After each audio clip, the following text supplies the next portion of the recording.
Okay, can you hear me? So, okay, I think I have to go to minimize the top one.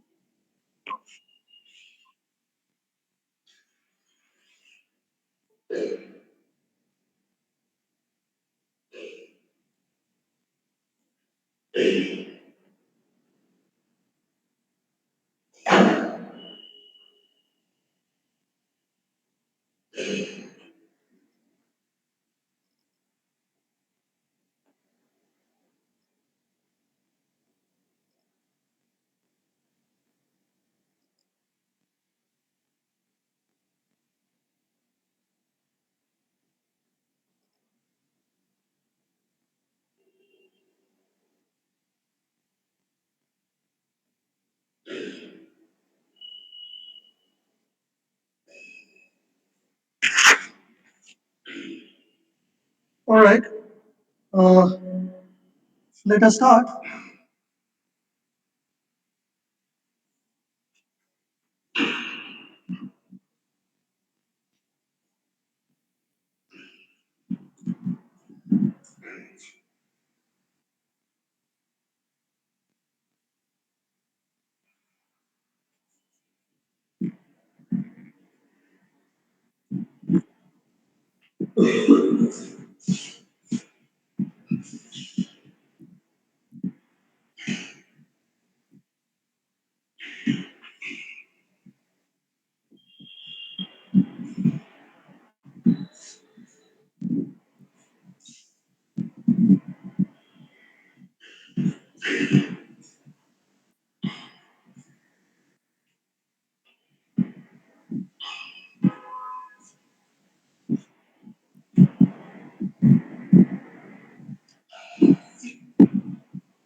Okay, so let us start. I'm using a different. I'm using my phone to audio. I hope everyone can hear me. Yes, sir, we can hear you. Okay. Last time I had already defined. Sir, we cannot hear you properly. Actually, there is some other sounds. Sorry, sorry. Come again. Sir, your voice is breaking. We cannot hear you properly actually while you're speaking. Voice is breaking or voice is low, and volume is low Sir, or No, when sir, you are now it is speaking perfect. now it's far good. from your phone, then the volume becomes a low. I think. Okay, so I don't know. So do I have to hold up the phone like this? Okay, I'll see. Okay, let me carry on like this so far as possible.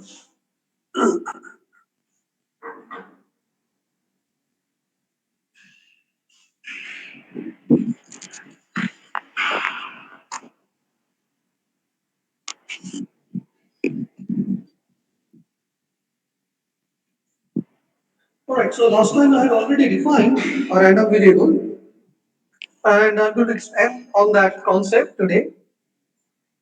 Before that,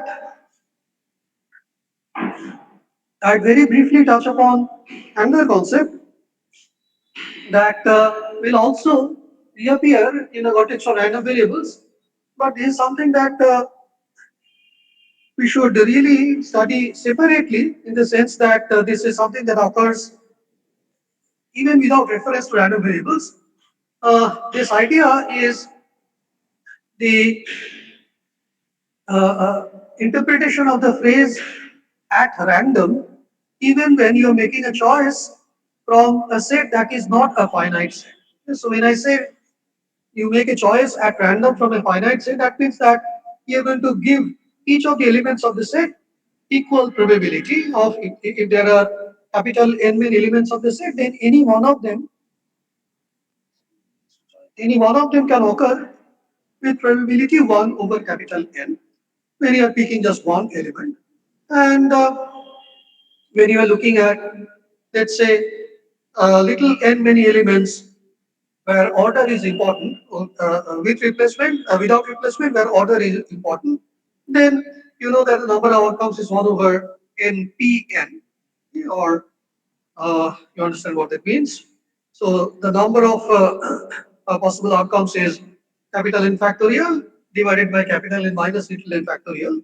So all these outcomes are equally likely and so on. And then when you either choose with replacement or uh, then of course it is 1 over capital N power n.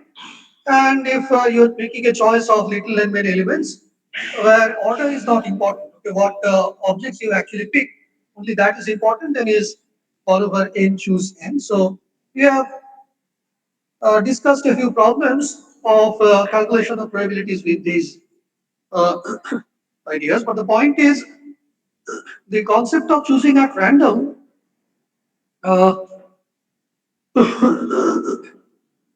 is not exactly the same when you are talking about choosing at random from an infinite subset, and either it's a finite set or otherwise a kind of set that is not just infinite but actually an uncountable set, and in fact a nice kind of uncountable set, either an interval or a rectangle or a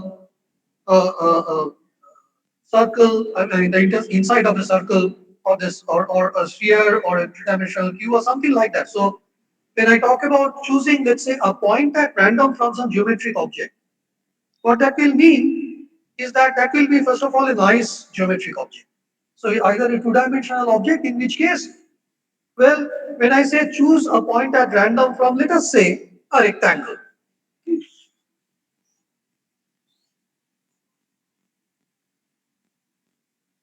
that will mean that this point will have, of course, since it's an uncountable, so the number of points in a rectangle obviously is not just infinite but actually uncountable. So there is no point, no question of saying that each individual point has the same probability of occurring. That doesn't make any sense. Okay, if each individual point had to carry a probability, that would have to be zero. So it's not, interpretation is not like uh, the interpretation for picking at random from a finite set where each individual element has equal probability. It's not that. So what is a nice interpretation of the phrase at random in this context? So when I say a point is picked at random from this rectangle, what I mean is this. Well, I really would like to work out events like the probability of the probability of events like the point falling in some specified part of the rectangle. Right? That's what events would constitute. Events would consist of statements like, for example, if I divide a rectangle into four equal uh, four congruent sub rectangles, if you like. Okay, so I draw the perpendicular bisectors of the sides, and then I get four rectangles. Each is, these four are congruent. Each is congruent. Each is similar to also the original rectangle, but something like shrunk by. So sides are shrunk by half. Okay, both sides shrunk by half and half. So I suppose I now ask, so there are, so I got these four sub-rectangles. Let's call this four sub-rectangles, let's say quadrants. Okay, first, second, third, fourth. So what is the probability that the point chosen will fall in the first quadrant? If the point is chosen at random, you really don't make a distinction between where the point is placed. Then it looks like, well, it should really be one fourth. The probability that it's, so all the four quadrants, they are pretty similar objects in terms of what? They are of course actually congruent also, but let's say in this context, what seems to play an important role when you want to work out the probability of the point falling in any one quadrant. Okay, first, second, third, or fourth. It's that all of them have the same area, right? So you see what we are trying to interpret being chosen at random, the point being chosen at random as. We are trying to interpret in the following fashion: subsets of this rectangle with equal area should carry equal probability of containing that point, right? In other words, the probability of any given subset of the rectangle carrying that point should be proportional to its area, right? Now, what should be the constant of proportionality? Obviously, here the probability should be one fourth, and if I suppose I took a suppose I took a circle, let's say which is in the fourth quadrant. Doesn't really matter where it is, but somewhere here. So what would we say the probability of the point falling in the circle? It should be the area of the circle divided by the whole area, the area of the rectangle, right?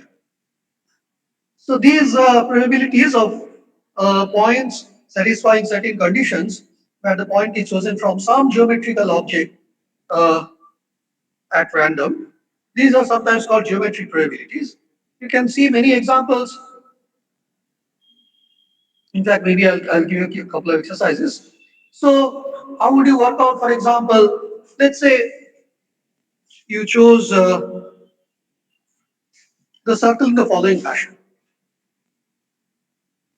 This rectangle is going to have a center, which is what? Which is the point where the perpendicular bisectors of the sides meet. And suppose the sides of the rectangular, the lengths of the sides are little a and little b, and suppose that little a is smaller than little b. And suppose, so I can inscribe, uh, you know, a circle in this rectangle with radius a by 2. Right? That's the largest circle I can inscribe within this. So suppose I ask, what is the probability that a point chosen at random from this rectangle will lie inside this circle? Okay. So one diameter is the perpendicular bisector of the sides, opposite sides having length b. Simple. I know that the area of the whole rectangle is AB. So the probability of any subset of the rectangle carrying that point is area of that subset. Now, obviously, we should not really talk about subsets which are very strange or whose areas cannot be calculated. So we will only be interested in subsets whose areas are, first of all defined, and then we can calculate the areas. Okay, so, for example, this circle. Right? So what will be the probability? Well, the area of the circle divided by AB, that's exactly what it is. So what is the area of the circle? It is pi A square by 4. That is the area of the circle. This divided by A times B, that's the area of the rectangle. Right? And it turns out to be pi A by 4B. So probability that point chosen at random falls in given drawn circle, right? So this will be your answer. Now, what will happen if A and B are equal? If it's a square, then you can see that it is simply pi over 4. Anyway, so there are many exercises that you can work out. So, uh, for example, suppose I have, let's say, an archer or a shooter who is, well, not a good one, okay, but also not really a very pathetic one in the sense that so there is a target of consisting of concentric circles.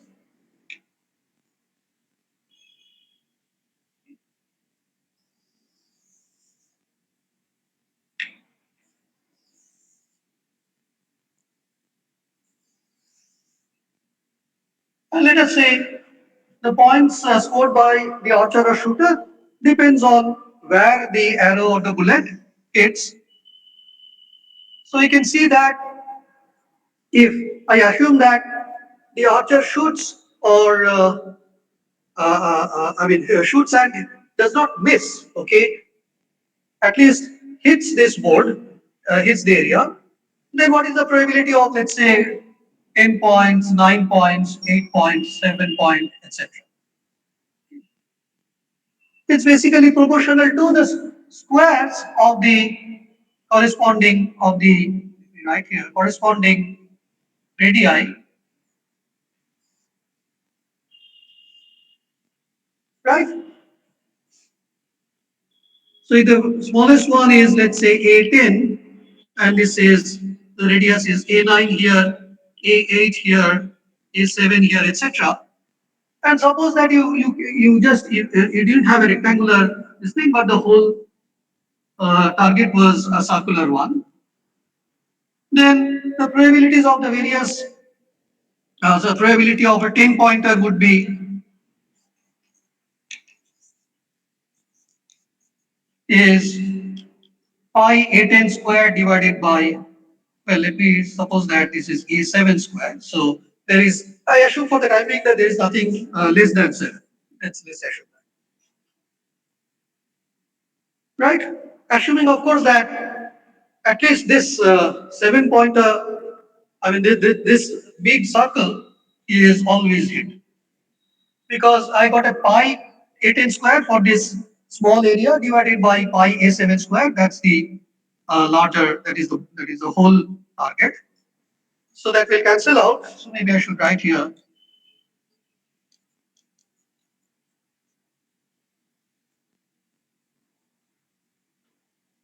Now, so these are various examples of geometric probability. Suppose you look at, for example, a point is chosen at random. So let's say,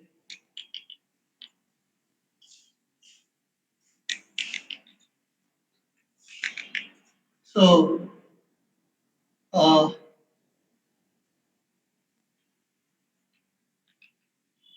shooting at random on target. So this is point chosen at, this example is point, so maybe I should write A here.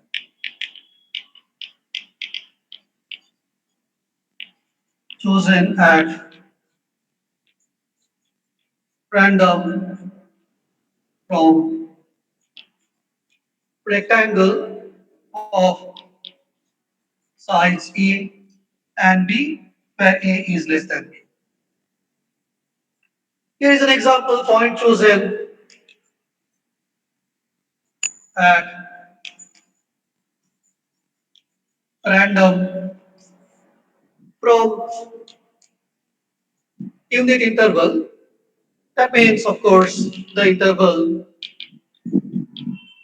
So this closed interval 0 to 1 is also often called the closed unit interval. So you might ask, for example, that so how do you carry out the probability of, let's say,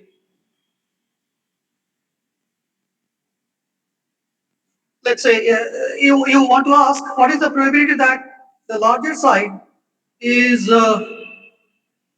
let's say, more than twice, okay, the smaller side, right? What would that mean? That would mean that the smaller side has length one third or less, right? What does that mean? That would mean that either the point is chosen from 0 to one third or between two thirds and one, right? So let's say probability that larger, so there are two parts. Part is at least twice. So maybe I'll write here length. So here what I'm doing, the point divides, so here is my point. My point divides the integer within two parts, 0 to x and x to 1, right? Twice smaller length. So this is the probability that point lies in 0 to one third or two thirds one. So that is 0 to one third has probability one third. Two third to one has probability another one third. So that is two thirds. Okay.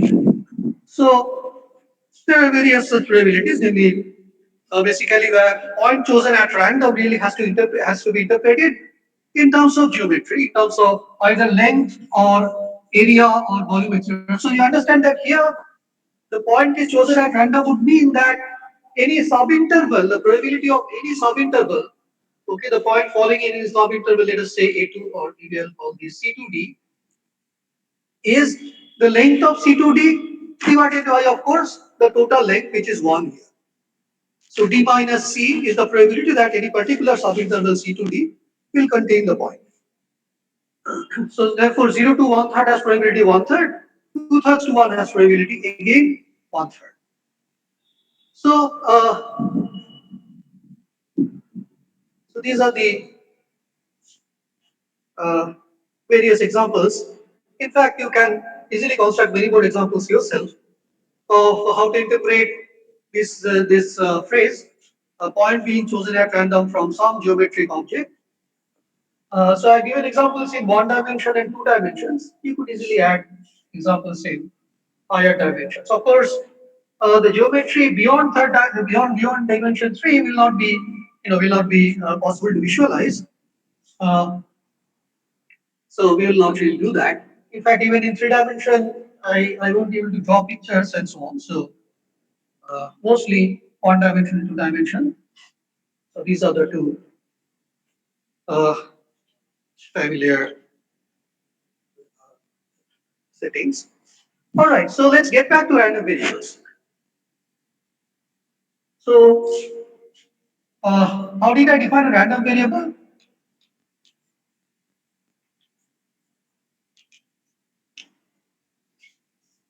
So I have an experiment. So random experiment carried out with sample space capital omega. So I said last time that a random variable is a real number. Basically, the value of a random variable is a real number that is thrown up by the outcome of the experiment.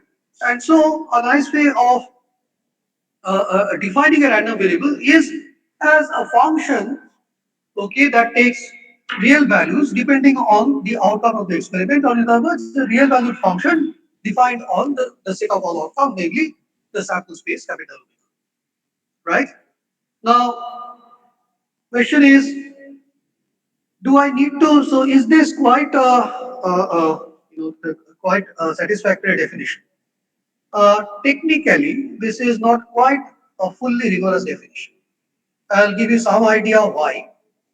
Uh, what we want to really do is that, so let me write here. So x a random variable will means x is a real valued function from omega to the set of real numbers.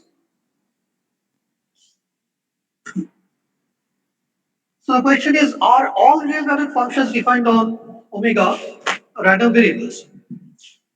The answer is well, sometimes yes, but sometimes no.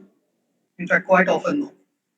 The only case in which all possible functions become random variables is when all subsets of omega, capital Omega, are evens. And the reason is this: basically, as I mentioned, we really want to study events that can be described by this random variable, described in terms of this random variable. That's what I said last time. In other words, I would really would like to look at events of the form the random variable capital X satisfies certain conditions. Now, that statement can always be put in terms of the random variable X taking certain values, its value in a certain set of real numbers, right? So, in other words, given various subsets of the set of real numbers, I should be able to ask the question, what is the probability? So, first of all, so suppose I am given a subset B of the set of real numbers. Okay, what I should ask is the set of outcomes little omega for which x omega lies in B, x omega value, x a value in the set B. Does that set of capital little omegas, that set of outcomes constitute an event? That's the first question. Okay, then I can ask what is the probability of this event. Okay, so my job is to make sure that for various subsets B of the set of real numbers, the set of outcomes little omega for which x omega lies in V. Okay, these sets, these subsets of capital omega, these should be evens. Okay, that I should ensure. Now, so you can see that I really want. So since real line has many subsets.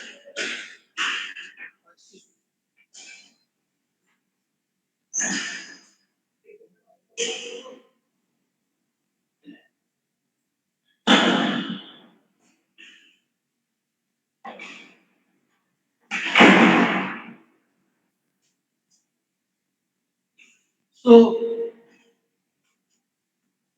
you have various subsets. So suppose I take a subset B of R. I want to ask, is this an event? So is so given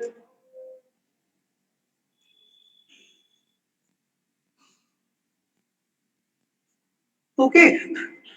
So I would like this subset of note that is of course a subset of this is omega in capital omega of course.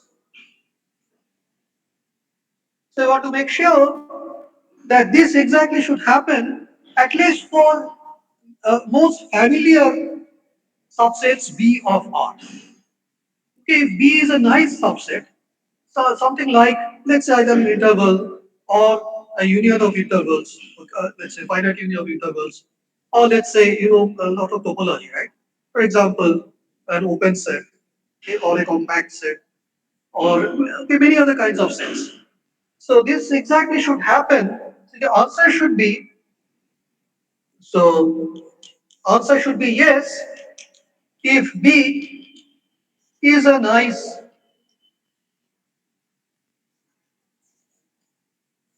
subset of R. What exactly I mean by nine subsets, I will not describe here. In fact, those of you who will study a course in measure theory will understand, will learn this in detail. So at least so for most familiar subsets, so most familiar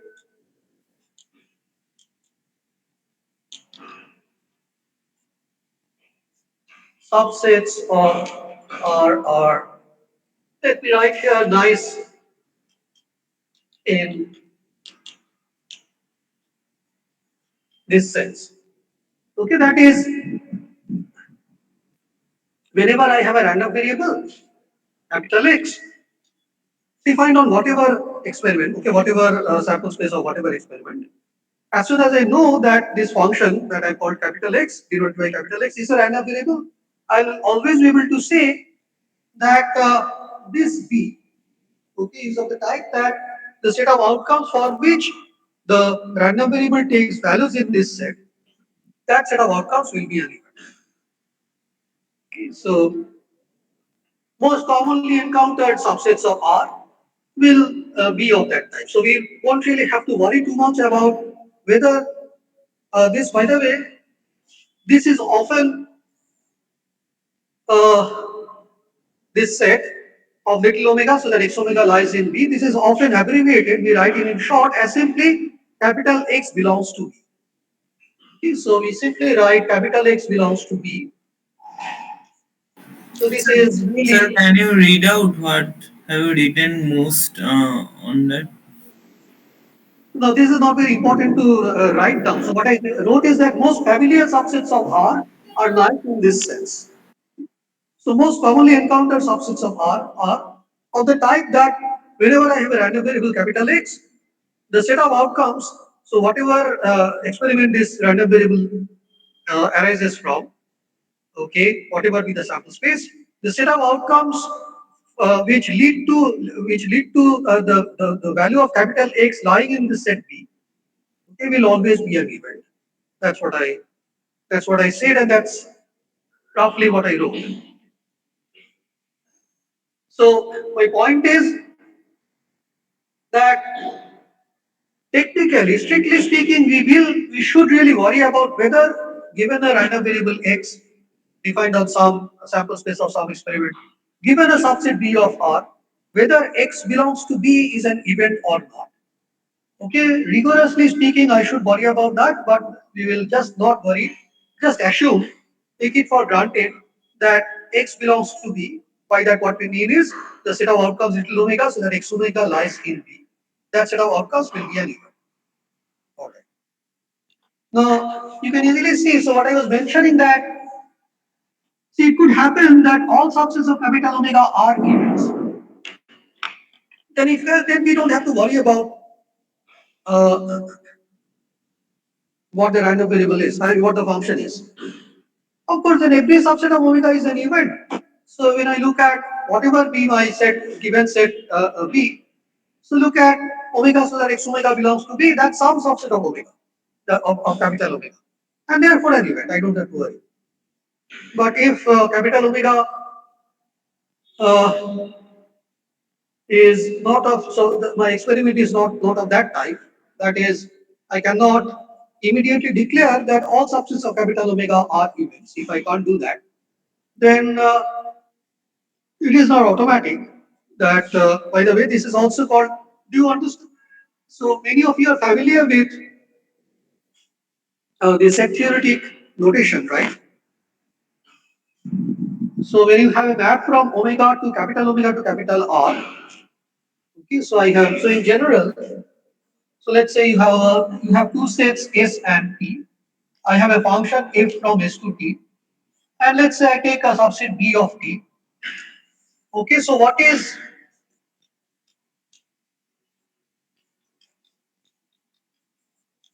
another notation for this set?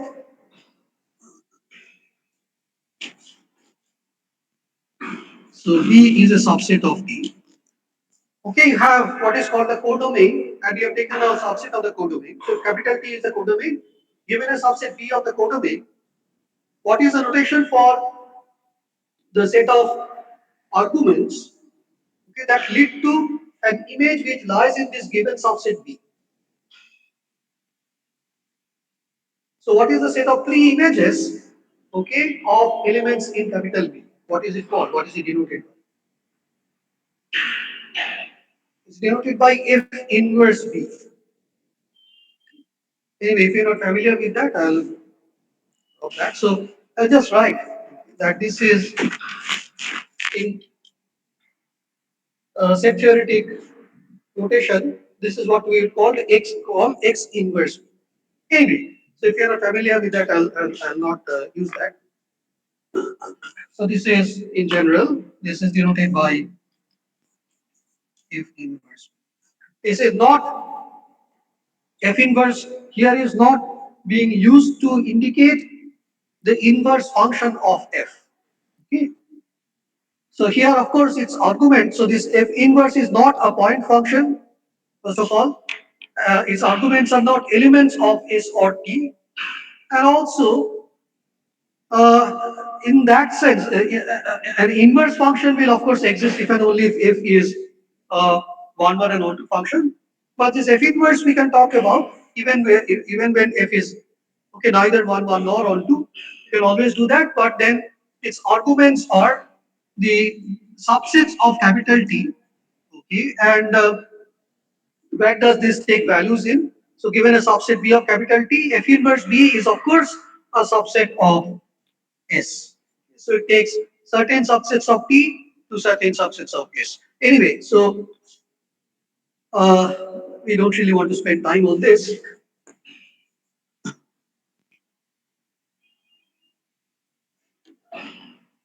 Now, given a random variable X, so I mentioned as earlier, as I said earlier, we really want to really look at events which arise or which are defined in terms of this or which are describable in terms of this random variable.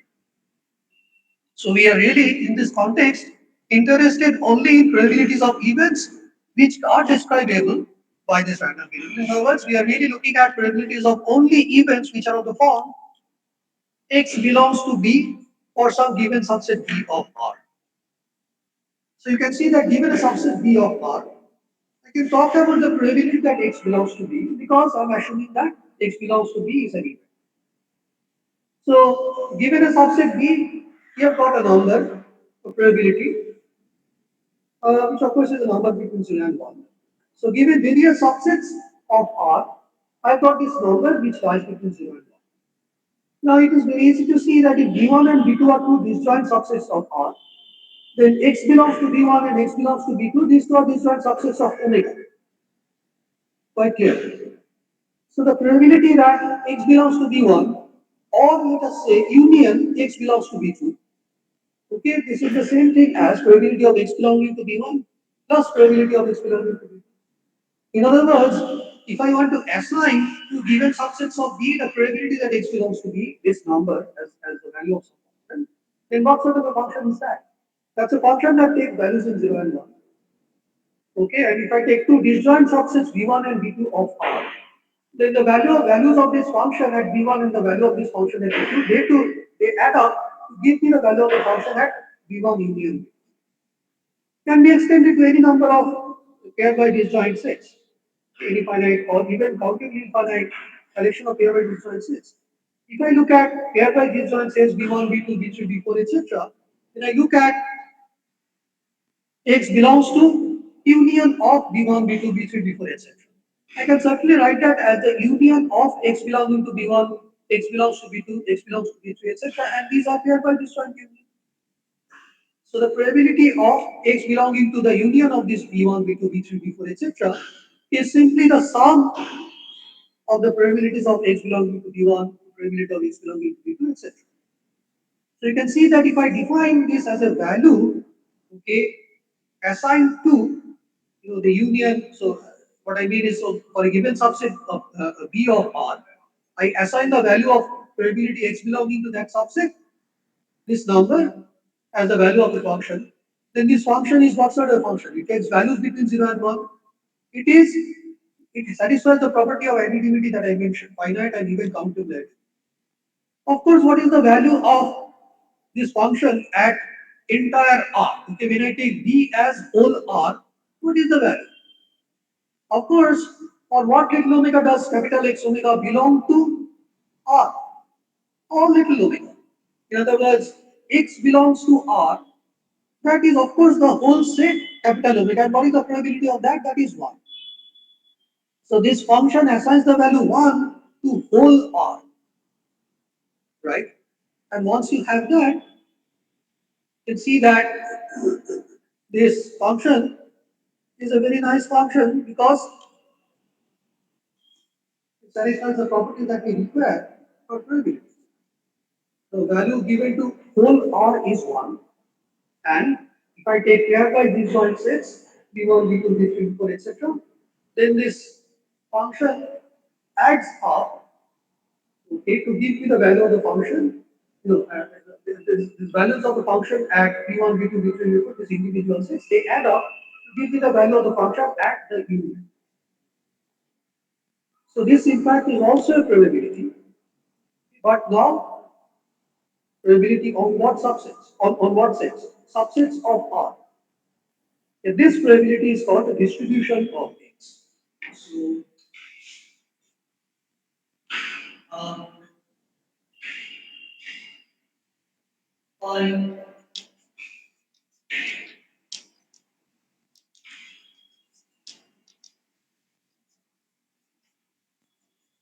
these,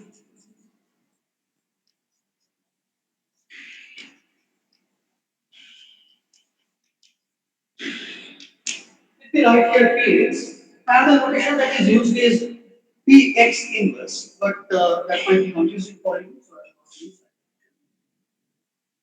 This function Px defined on subsets. So when I say subsets, you understand that I'm only considering reasonable subsets or nice subsets as I mentioned those. So most probably are subsets as what? Px of B is P of X belongs to P. That is of course P of little omega such that X at little omega belongs to P.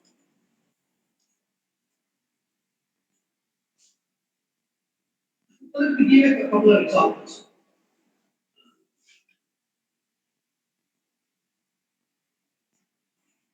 What is the simplest function you can think of? Real valued function depend on depend on subset. What is the simplest function? Real valued function you can think of on capital omega. The simplest real valued function is of course a constant function. So let's say, by the way, here we can talk about probability of this subset of capital omega because I mentioned that B for most common subset B of R, this subset of omega, namely a set of points between omega, so that x omega lies in B, that is going to be an event. Alright. Now, you can easily see that this Px is going to define a probability on various subsets of R. And so we will just mention that, or maybe I'll give a couple of examples first. So if purely Px of R is 1, then of course Px of B always lies between the Px of R.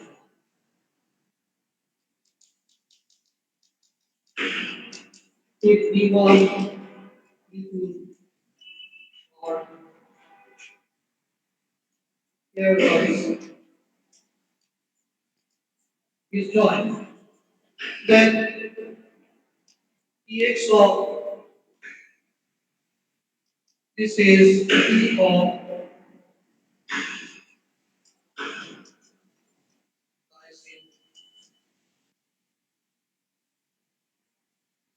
and this is of course appears by the disjoint union of the set of omega so that x omega lies in P over M. So this is P of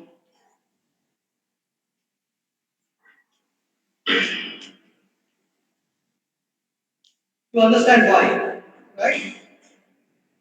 Why is the error disjoint union here? X omega lying in let's say B1 and x omega lying in B2, that those cannot happen simultaneously because B1 and B2 are disjoint. Right? Likewise, x omega lying in B9 and x omega lying in B818. Okay, these two are obviously again paired by disjoint because I mean this two again are disjoint because B9 and B818. Right? So whatever M and N I choose, if M and N are distinct, then any omega for which x omega will lie in Bn cannot at the same time be an omega for which x omega lies in B. This also is very here. And now what I know about probability, this is sum over n p of x of again. Maybe I should write it. X belongs to n. This is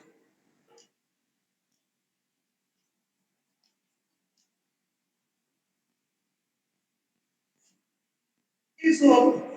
And the reason why I wrote this down is that you should understand that this distribution also gives the probability, but this time it's a probability on subsets of R. Okay, let's see examples. What is the simplest example of a real valued function defined on any set? As I mentioned, constant function. Let's say x omega. So a is some real number, x omega is a for all. This is a constant function.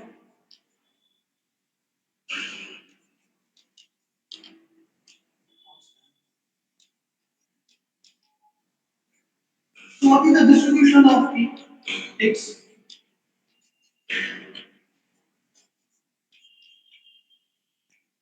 So what is px of a?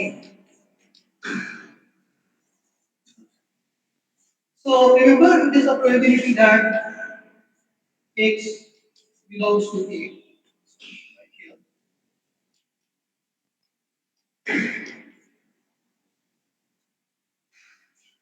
Right? The probability that x belongs to a.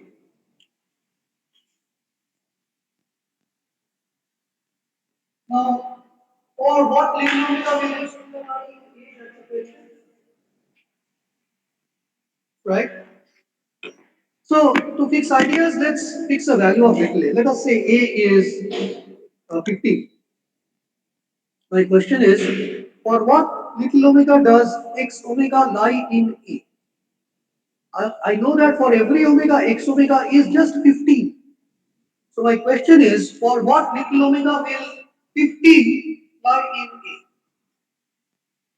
Okay, so you can see that it's not really dependent on little omega that much. The answer just depends on what sort of set A is. If A does not contain the element 15, the real number 15, then whatever omega I take, x omega will never lie in A. X omega is just 15, and 15 is not a member of the set A. So maybe I should write B instead of A, that will be better. So let me write B. That's the notation that we are using. So suppose B, for example, is the interval, let's say 0 to pi. That does not contain the number 15. So whatever little omega somebody gives me, x omega, which is 15, we know is not equal to lie in the interval 0 to pi. So in fact, the set of omega so that x omega lies in B for this interval B, for any set B, in fact, it does not contain the number 15. That set itself is empty, so obviously the probability is 0. On the other hand, if it so happens that B contains the value 15, the real number 15, for example, let's say B is the set of multiples of 5, okay, 0, 5, 10, 15, 20, 25, and so on. Then of course for every omega, x omega actually lies in B. As soon as the number 15 lies in B, for every omega x omega lies in B, and therefore the set of omega so that x omega lies in B is in fact all of capital omega, like the whole surface space. And what is the probability of the whole surface space? It's always 1. So you can see that the probability, in fact, you can see that what is the set X belongs to. The event X belongs to B is, well, empty set. If the so 15 is just an example. Instead of 15, I could have talked about any fixed real number little a. My example was with 15. In general, whenever I have this constant random variable capital X taking only the value little a, only the real number little a as value, for any capital B which does not contain A, little a as an element, the set X belongs to B is always empty. Whereas if little a is an element of B, then the set X belongs to B is whole of capital B. Correspondingly, the probabilities are either 0 or 1 simply, right? So you can see that this is going to be equal to P of empty set, which is of course 0 if A does not belong to, and which is P of omega, which is 1 if A lies in. So this distribution of this constant random variable either takes the value 0 or takes the value 1, always, no other way. Right? It's a function taking values in the interval 0 to 1, but it only takes the two extremes, 0 and 1 as well. Okay. So this is an example of what is called a degenerate distribution. So we denote this distribution by, so this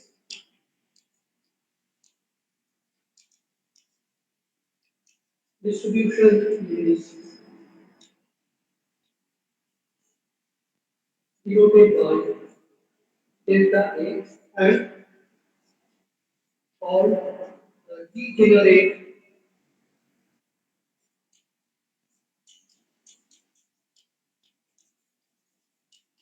distribution.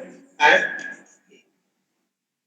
uh, there are some other terms for the same concept, slightly mathematically less precise. Okay?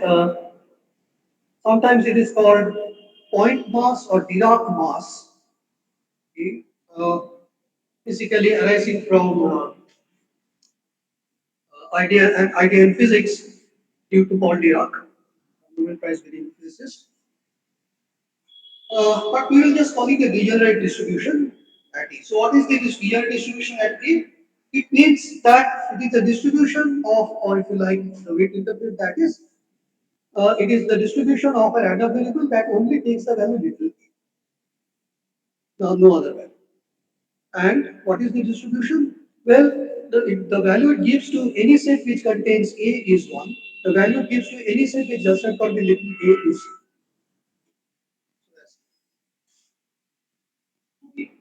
0. Next, well, instead of a random variable that is just a constant, what is the next obvious generalization? A random variable that takes two values.